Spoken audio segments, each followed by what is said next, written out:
ಬಿಹಾರ ಆಯಿತು, ಇದೀಗ ಕರ್ನಾಟಕದ ಅಸಾದುದ್ದೀನ್ ಓವೈಸಿಯ ಚಿತ್ತ ನೆಟ್ಟಿದೆ. ಓವೈಸಿ ನಿರ್ಧಾರದಿಂದ ಕಾಂಗ್ರೆಸ್ ಜೆಡಿಎಸ್ಗೆ ಶಾಕ್ ಕೂಡ ಉಂಟಾಗಿದೆ.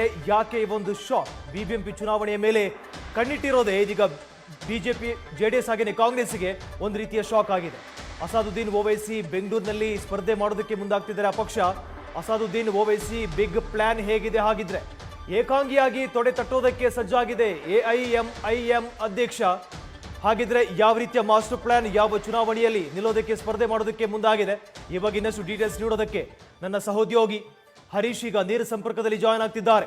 ಹರೀಶ, ಗ್ರೇಟರ್ ಹೈದರಾಬಾದ್ನಲ್ಲಿ ಈ ಬಾರಿ ಅಸಾದುದ್ದೀನ್ ಓವೈಸಿ ಒಂದಷ್ಟು ಗಮನ ಸೆಳೆಯುವಂತ ಸಾಧನೆಯನ್ನು ಕೂಡ ಮಾಡಿದ್ದಾರೆ. ಇದರ ಬೆನ್ನಲ್ಲೇ ಇದೀಗ ಬಿಬಿಎಂಪಿ ಎಲೆಕ್ಷನ್ನಲ್ಲೂ ಕೂಡ ಸ್ಪರ್ಧೆ ಮಾಡೋದಕ್ಕೆ ತಂತ್ರಗಾರಿಕೆಯ ಸಿದ್ಧತೆಯನ್ನು ಕೂಡ ಮಾಡಿಕೊಳ್ತಾ ಇದ್ದಾರೆ. ಪ್ರಮುಖವಾಗಿ ಮುಸ್ಲಿಂ ಇರುವಂತಹ ಏರಿಯಾಗಳಲ್ಲಿ ಹೆಚ್ಚಿನ ಡೀಟೇಲ್ಸ್ ಶೇರ್ ಮಾಡಬಹುದಾ ಹರೀಶ್? ಸಮಣ, ಬಹಳ ಮುಖ್ಯವಾಗಿ ಬಿಬಿಎಂಪಿ ಚುನಾವಣೆ ನಡೆಸೋದ್ರ ಬಗ್ಗೆ ಕೂಡ ಆಡಳಿತಾರೂಢ ಬಿಜೆಪಿ ಪಕ್ಷ ತಡೆಯುತ್ತಿದೆ ಅಂತಕ್ಕಂಥ ಒಂದು ಆರೋಪಗಳು ವಿಪಕ್ಷಗಳಿಂದ ಕೇಳಿಬರ್ತಿದೆ. ಆದರೆ ಯಾವಾಗ ಬಿಬಿಎಂಪಿ ಚುನಾವಣೆ ನಡೆಯುತ್ತೆ ಅನ್ನೋದ್ರ ಬಗ್ಗೆ ಕೂಡ ಸಾಕಷ್ಟು ಜಿಜ್ಞಾಸೆಗಳು ಇರುವಂಥದ್ದು. ಇದರ ಒಂದು ಸಂದರ್ಭದಲ್ಲಿ ಅಸಾದುದ್ದೀನ್ ಓವೈಸಿ ನೇತೃತ್ವದ ಎಐಎಂಐಎಂ ಈ ಒಂದು ಪಕ್ಷ ಕೂಡ ಇಲ್ಲಿ ಅಭ್ಯರ್ಥಿಗಳನ್ನ ಕಣಕ್ಕಿಳಿಸೋದಕ್ಕೆ ಈಗಾಗಲೇ ಓವೈಸಿ ನಿರ್ಧಾರ ಮಾಡಿದ್ದಾರೆ ಅಂತಕ್ಕಂಥದ್ದು ಸಾಕಷ್ಟು ಕರ್ನಾಟಕದ ರಾಜಕೀಯ ವಲಯದಲ್ಲಿ ಸಾಕಷ್ಟು ಒಂದು ಸಂಚಲನವನ್ನ ಕೂಡ ಈಗ ಸದ್ಯಕ್ಕೆ ಮೂಡಿಸಿರುವಂತೆ. ಯಾಕಂತಂದ್ರೆ ಕರ್ನಾಟಕದ ಪಾಲಿಗೆ ಅಂದ್ರೆ ಇಡೀ ದೇಶದಲ್ಲಿ ಕೂಡ ಮುಸ್ಲಿಂ ವೋಟ್ ಬ್ಯಾಂಕ್ ಆಗಿರುವಂಥದ್ದು ಕಾಂಗ್ರೆಸ್ಗೆ ಬಹುತೇಕ ಮುಸ್ಲಿಂ ಮತದಾರರು ಇರ್ತಕ್ಕಂಥದ್ದು. ಅದು ಕರ್ನಾಟಕದ ವಿಚಾರದಲ್ಲೂ ಕೂಡ ಮುಸ್ಲಿಂಗೆ ವೋಟ್ ಬ್ಯಾಂಕ್ ಹೆಚ್ಚು ಇರ್ತಕ್ಕಂಥದ್ದು ಕೂಡ ಕಾಂಗ್ರೆಸ್ಗೆ. ಹಾಗಾಗಿ ಬಿಬಿಎಂಪಿ ಚುನಾವಣೆ ಕಡೆ ತನ್ನ ದೃಷ್ಟಿಯನ್ನ ಓವೈಸಿ ಇಟ್ಟಿರುವಂಥದ್ದು. ಇತ್ತೀಚೆಗೆ ಬಿಹಾರದಲ್ಲಿ ನಡೆದಂತಹ ಒಂದು ವಿಧಾನಸಭಾ ಚುನಾವಣೆಯಲ್ಲಿ 5 ಕ್ಷೇತ್ರಗಳಲ್ಲಿ ಓವೈಸಿ ನೇತೃತ್ವದ ಪಕ್ಷ ಅಭ್ಯರ್ಥಿಗಳು ಕಣಕ್ಕಿಳಿತಾರೆ. ಅಲ್ಲಿ 5 ಕ್ಷೇತ್ರಗಳನ್ನ ಗೆಲ್ಲುವ ಮೂಲಕ ಅಚ್ಚರಿಯನ್ನ ಮೂಡಿಸ್ತಾರೆ ಓವೈಸಿ. ಅದಾದ ನಂತರ ಕೂಡ ಗ್ರೇಟರ್ ಹೈದರಾಬಾದ್ ಒಂದು ಚುನಾವಣೆ ನಡೆಯುತ್ತೆ. ಸೊ ಅಲ್ಲಿ 44 ವಾರ್ಡ್ಗಳಲ್ಲಿ ಗಮನಾರ್ಹ ಸಾಧನೆಯನ್ನ ಕೂಡ ಓವೈಸಿ ನೇತೃತ್ವದ ಎಐಎಂಐಎಂ ಪಕ್ಷ ಮಾಡುತ್ತೆ.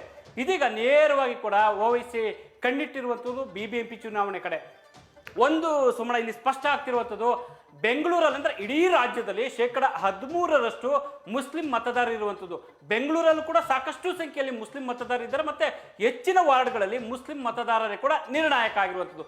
ಶಿವಾಜಿನಗರ ಸೇರಿದಂತೆ ಸುಮಾರು 50ಕ್ಕೂ ಹೆಚ್ಚು ಕ್ಷೇತ್ರಗಳಲ್ಲಿ ತನ್ನ ಅಭ್ಯರ್ಥಿಗಳನ್ನ ಕಣಕ್ಕಿಳಿಸಲು ಈಗಾಗಲೇ ಓವೈಸಿ ನಿರ್ಧಾರ ಮಾಡಿದ್ದಾರೆ ಅಂತಕ್ಕಂಥ ಮಾಹಿತಿಗಳು ಲಭ್ಯ ಆಗಿರುವಂಥದ್ದು.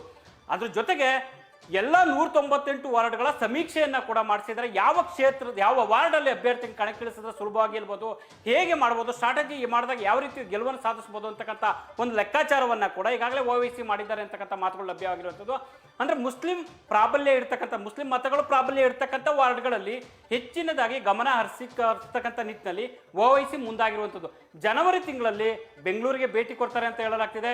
ಸೊ ಅಭ್ಯರ್ಥಿಗಳನ್ನ ಕಣಕ್ಕಿಳಿಸುವುದರ ಬಗ್ಗೆ ಮತ್ತೆ ಸ್ಪರ್ಧೆ ಮಾಡೋದ್ರ ಬಗ್ಗೆ ಏನು ಮಾಡಬೇಕು ಅನ್ನೋದ್ರ ಬಗ್ಗೆ ಒಂದು ಹಂತದ ಅಂದ್ರೆ ಪ್ರಾಥಮಿಕ ಹಂತದ ಒಂದು ಚರ್ಚೆಯನ್ನ ಮಾಡ್ತಾರೆ ಅಂತಕ್ಕಂಥದ್ದು ಕೂಡ ಸದ್ಯಕ್ಕೆ ಲಭ್ಯವಾಗಿರುವಂತಹ ಮಾಹಿತಿ. ಆದ್ರೆ ಓವೈಸಿ ರಾಜ್ಯಕ್ಕೆ ಬರ್ತಿರ್ತಕ್ಕಂಥ ಒಂದು ಸಂದರ್ಭದಲ್ಲಿ, ಅದು ಬಿಬಿಎಂಪಿ ಚುನಾವಣೆಗೆ ಎಂಟ್ರಿ ಕೊಡ್ತಿರೋದು ಅಂತಕ್ಕಂಥ ಒಂದು ಸಂದರ್ಭದಲ್ಲಿ ನಿಜಕ್ಕೂ ಕೂಡ ಕಾಂಗ್ರೆಸ್ಗೆ ದೊಡ್ಡ ಹೊಡೆತ ಬೀಳುತ್ತೆ ಅಂತಕ್ಕಂಥದ್ದು ಕೂಡ ರಾಜಕೀಯ ವಲಯದಲ್ಲಿ ಚರ್ಚೆಗಳಾಗ್ತಿರುವಂಥದ್ದು. ಸೊ ಜೆಡಿಎಸ್ಗೂ ಕೂಡ ಹೊಡೆತ ಬಿದ್ರು, ದೊಡ್ಡ ಪ್ರಮಾಣದಲ್ಲಿ ಹೊಡೆತ ಬಿಡಿದ್ರೆ ಅದು ಕಾಂಗ್ರೆಸ್ಗೆ ಅಂತಕ್ಕಂಥದ್ದು ಕೂಡ ಸದ್ಯಕ್ಕೆ ಕೇಳಿಬರ್ತಿರ್ತಕ್ಕಂಥದ್ದು.